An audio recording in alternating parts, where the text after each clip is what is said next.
Alrighty, good evening everyone. So, I've had a lot of requests from people about how do you make those pop-ups? Um, how do you send them to an email? Where does it go? Just had a lot of questions, so I'm going to try to do a quick video on how to set it up and how to get there, and then how to redirect these buttons to make sure they go to the right place. So, without further ado, what you want to do is you want to click websites, you want to click admin login. I was already logged in, so with that being said, basically if you go to log out, now here we go right here, I'm going to log back in. So it would have taken you to that page first. Now, to make the pop-up, you want to come down to Ementor, Templates, Pop-ups. Now, right here at the top, we're going to go to, so one thing to note here is you can add a new or you can import.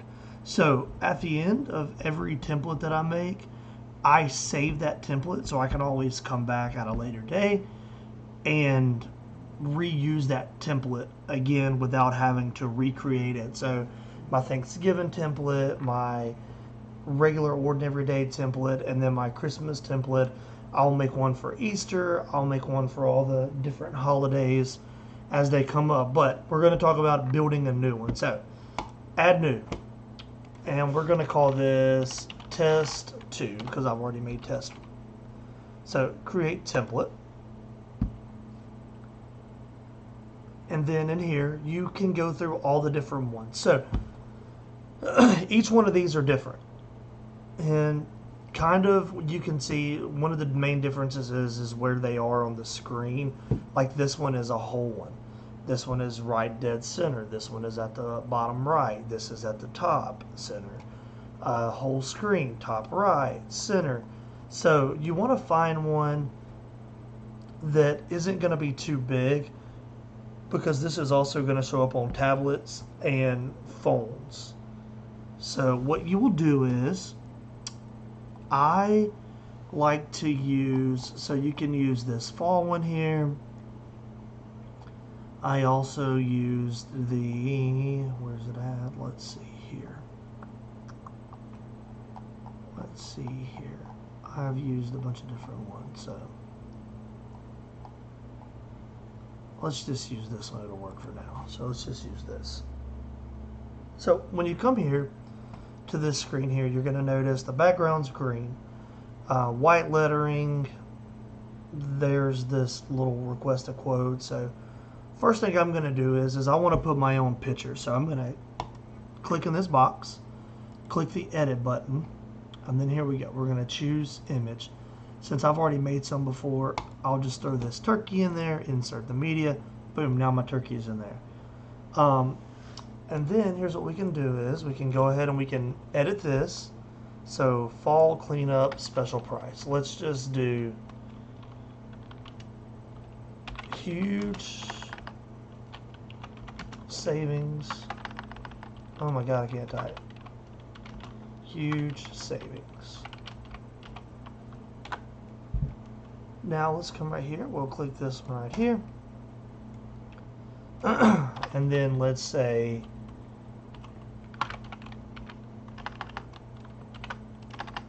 insert info to save now. Okay.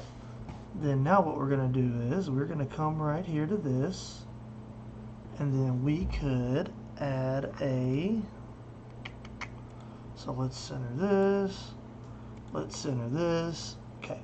And then now here's what we need to do. We need to add a, it's not a login, let's see real quick, it is a form. So we could put a form right there. Now, we don't want this big message body, so what we're going to do is we're going to edit this. The main thing we're trying to get here is we are trying to get the name, the email address, and a phone number. So we're going to add it, and we're going to call this, it'll actually come down to right here. So let's see real quick, telephone number.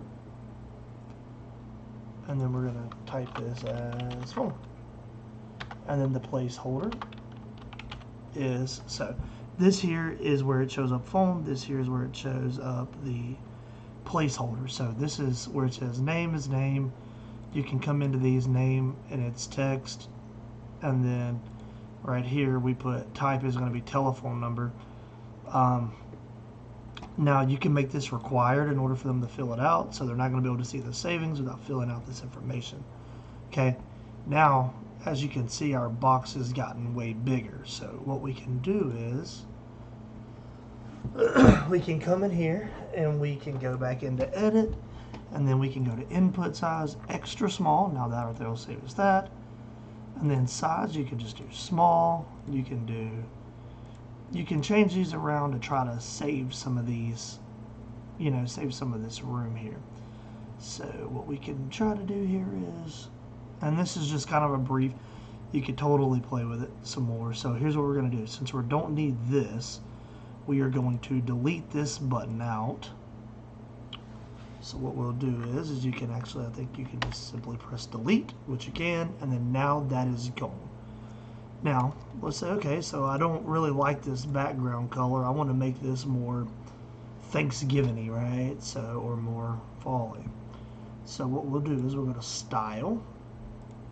Now this background is currently green, so let's say we do like a more of a green color, right? And then we want to make the bottom brown to make it feel more of like a fall theme. So then what we could do is we could go to Style, and then you could come right here to Gradient. Now you see how it automatically popped up, a pinkish looking color. So let's say we want this to be a brown, so we can just come through until we see more of a brown color that we like. You could always change that there. You can see how I'm kind of changing this here. I'm manipulating this color here. And then you can change how you want it, right? You can make it green, you can make it orange, you can make it the color. Now you can do the location, it would be this right here, so you can bring it halfway up, halfway down. You can even do an angle, so that way it's more of the green on the turkey. You can just kind of manipulate this and build this to however you want it to be. Now I am going to change the color of this button. So the button, let's see real quick. We're going to go to Style, and then Button. Okay, and then here we are right here. Now background color, let's see, previous button. So this is going to be your button color. Like I said, let's see real quick. Wait, clear. Okay. Text color is white. Oh, it's going to be this one right here. Okay, it's going to be the top one. So you're going to make that more of like a brown. Now what you can do is you can go to Color Sampler. You can bring that and you can drop that right there. And then boom, we can match that color to that turkey. That way it matches almost a perfect color match, all right? And then we can come back over here. We can click back into our button, and then text color, you can change this. So let's say you want this to be like, let's say we want our text to be red. Oops, it's not changing. Hold on. Oh, there it is. Sorry, wrong one again. I'm doing the, change it to red, or you can bring it to, let's say we want it to be the color of the turkey, right?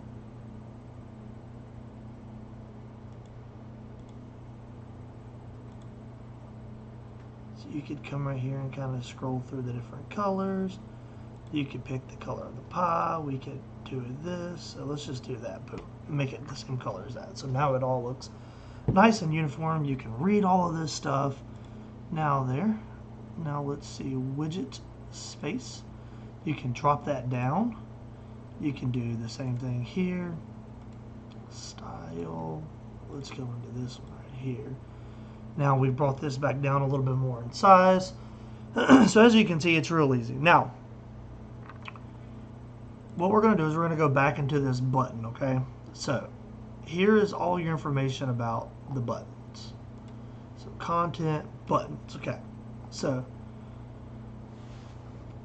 after actions after button. So what you want it to do is you want it to collect the information and you want it to email. Now you can go to email to redirect. I make it redirect to a coupon page that I have. So it'll redirect. Now it'll collect the submissions. Now email, let's say I want this to go to info@partyrentalsbk.com. Okay, and then basically what it's going to do is it's going to new message and quote from Party Rental. That's pretty much what the subject is going to be from them. I can just change this to new customer alert. Okay, and then all fields means all of these fields are going to be in this box when it sends over. So it'll say their name, their email address, and their phone number, okay? Now, the email is coming from email at, so it's just a generic. It'll automatically pop that up for you.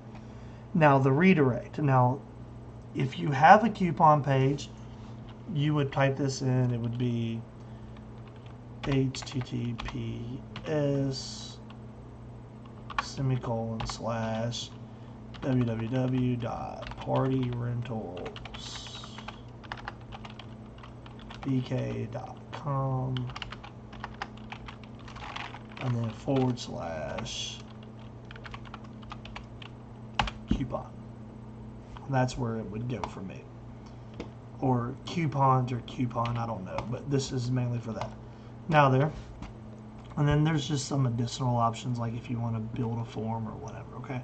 So now we have the button done. So now we know what happens, what it's going to do whenever we submit this button, okay? Now we have to figure out, okay, when do we want this thing to show up to people, right? So what you'll do is you'll come down here to publish, options, and then you will go to triggers. Okay. Conditions. Condition is entire site. We want this to show on our whole entire site, right? Triggers, it will be on the page load. Basically, this is showing you within how many seconds. You could say, hey, within 20 seconds of them being on my page, I want it to pop up. When they scroll down to 70% of my page, it'll pop up. Okay. Scroll on element is basically you could have like a widget on your screen that when they scroll over that, it makes it pop up.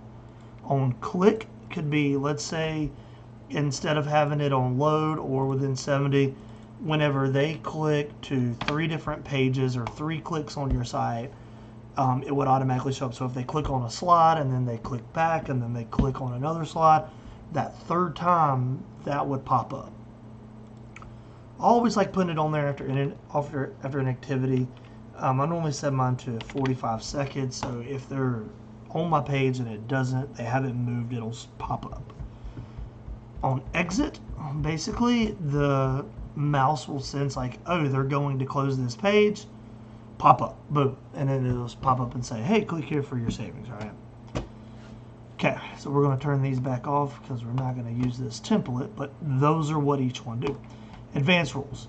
So show after X number of page views, right? So this would be, say someone come to your site, they left, then they come back to your site again, they left, and then they come back a 3rd time. You're like, okay, well, on this 3rd time, I really want to get them. So this coupon is going to be for save 25% off, but this would only show to people that have came and left, right? Same thing here. So after X number of sessions, right? Okay, sorry, got that backwards. Page views is when they go to the 3rd page. Sessions is whenever they leave your page and then come back. Sorry, I had that backwards. So page views would be they go to 3 different pages on your site, then it pops up. So that could be obstacle courses, water slides, and then bounce houses. Sorry about that, I had it backwards there. But sessions is when they leave and come back, leave and come back. show up to X number of times. So it tracks the IP, so of course if it knows when they're coming back to your page, it can obviously tell how many times that it needs to show to this person. So what it'll do is it will only show it 3 times, or you can have it set up to 5, 10, 15, 21, whatever you want to do, right? Now, when arriving from a specific URL, or show when arriving from, okay? So let's say you're running an ad on Facebook and you want this to show up from your Facebook ad. So say they click on the link that's on your Facebook ad and it'll bring them to your site. Well, this particular pop-up would show. So you could have multiple pop-ups for multiple different things, and these ads could basically follow whatever ad you have. So if you're running a $20 ad off on Google, so you could come right here to show up from when coming from google.com. Or you could have, oh, I'm running a $30 off on Facebook, right? So this $30 off coupon could pop up when they come from Facebook. So you can really set this down. Let's say you have a competition that's your main competition, and you want to offer a big discount, or you want them to see something that maybe your competition doesn't have. So you could ultimately make a pop-up that shows it whenever they're coming from different websites. Hide for logged in users. This is supposed to work if after they subscribe. Show on all devices, so you can manipulate this if you only want to show up on tablet, mobile, whatever you want to do, desktop. And then I always turn on show on all browsers. Okay, so that's pretty much what each one of these do. These are your triggers, your rules, and this will show how and when they pop up. Now, whenever you're building these, you just want to make sure that your images fit. There's a lot of tools out there for you to downsize images, but that's pretty much it. You can always save these as a template, and then you could just come in here and say it's save as test2, because we already did that. And these designs will be able to export and reuse on any page of your website. You can literally put pop-ups on certain pages. So let's say you want a different pop-up for each page and it only shows on that page, then you could ultimately do that, okay? Well, thank y'all for watching. If you have any questions, feel free to reach out to me. If you have I/O, this will actually show up as a lead in your back screen. So it'll show up as a name and an email, and then the phone number will be in the event notes. And then it will also send you an email to the email that you have it directed to. So I hope this helps y'all. If y'all have any questions, let me know, and thank you for watching.